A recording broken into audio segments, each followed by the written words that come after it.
Magandang umaga po.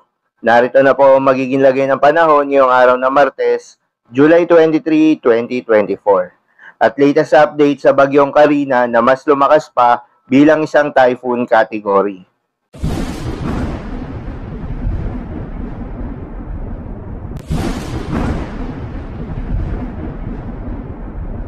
Sa kasalukuyan na tayo sa pag-asa, ang bagyong Karina ay bahagyang lumakas habang nasa karagatan ng bansa. Huling namataan ng sentro nito sa layong 375 kilometers, silangan-hilagang silangan ng Tuguegarao City, Cagayan. Ito ay may lakas ng hangin na umaabot sa 130 kilometers per hour malapit sa sentro nito. At may pagbugso na umaabot sa 160 kilometers per hour. Kumikilos ito pahilagang kanluran sa bilis na 15 kilometers per hour. Samantala itong southwest monsoon o hanging habagat ay patuloy pa rin hinahatak ni Bagyong Karina. Dahil sa pinagsamang epekto nitong si Bagyong Karina at southwest monsoon, asahan na magpapatuloy yung maulap na kalangitan na may katamtaman hanggang sa malalakas na mga pag-ulan sa malaking bahagi ng ating bansa. May nakataas pa rin tayong tropical cyclone wind signal number 1 at nadagdagan pa nga mga lugar na isinailalim dito.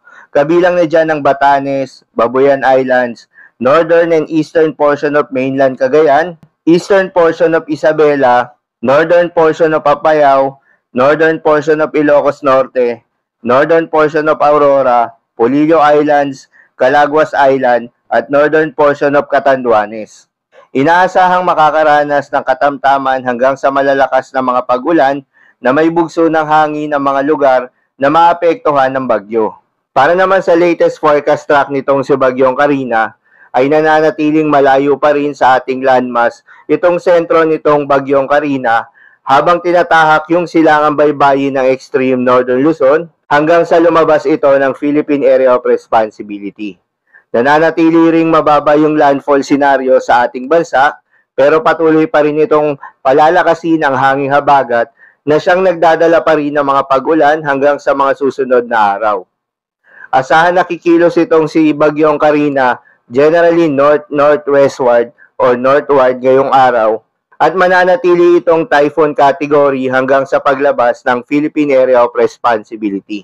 At posibleng landfall scenario nito ay sa may northern portion ng Taiwan at posibleng lumabas ng ating Philippine Area of Responsibility sa Miyerkules ng gabi o Huwebes ng umaga. Paalala lamang po na ang mga nasabing forecast ay posible pang magbago.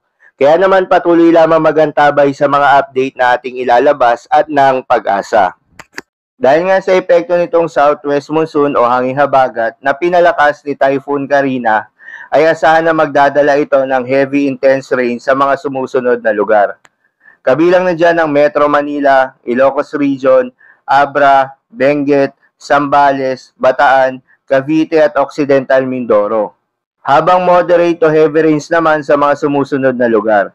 Kabilang dyan ang nalalabing bahagi ng Cordillera Administrative Region, Tarlac, Nueva Ecija, Pampanga, Bulacan, Rizal, Laguna, Batangas, Oriental Mindoro, Romblon, Aklan, Antique, hilagang bahagi ng Palawan kasama na ang Cuyo at Calamian Islands. Kaya naman mag-ingat ang lahat sa posibleng banta ng mga pagbaha at pagguho ng lupa, lalong-lalo na sa mga lugar na inuulan na noong mga nakaraang araw pa. Para naman sa lagay ng mga dagat baybayin, ayon sa pag-asa ay wala pa namang nakataas na gale warning sa anumang seaboards ng ating bansa.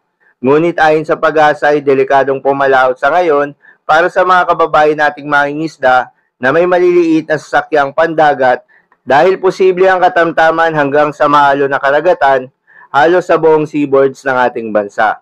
Dulot yan ang pinagsamang epekto ng Bagyong Karina at ng hanging habagat. So yun lamang po para sa lagay ng panahon ngayong araw ng Martes. Keep safe everyone.